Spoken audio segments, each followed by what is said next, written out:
Shoulder हमारी 14 है तो हम उसका हाफ ले लेंगे 7 इंच।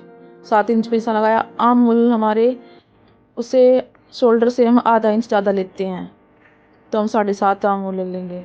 उसके बाद कंधे से कमर का निशान लगाएंगे हम 13.5। उसके बाद 13.5 कमर से लगाएंगे हम हिप का निशान 22 लगा लो या 21.5 लगा लो आप।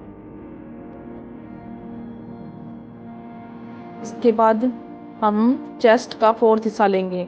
36 हमारी चेस्ट है तो उसका 9 इंच 4th हिस्सा लेके 2 इंच एक्स्ट्रा लेंगे। और ये हो गया upper chest. Upper chest check कर लेंगे हम कितनी आई है हमारी।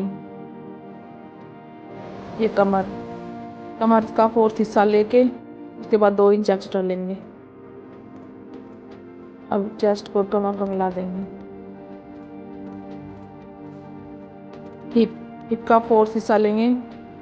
42 हमारी हिप है, 10.5 उसका हो जाएगा। वही 1.5 इंच एक्स्ट्रा लेंगे। कमर से एक मिला देंगे।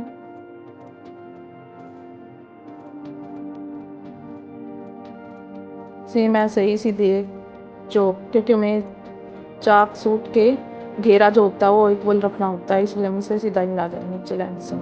अब हम आर्म होल से हाफ इंच शोल्डर गिरा देंगे। 3 इंच गले की चौड़ाई लेते हुए हम इसे मिला देंगे।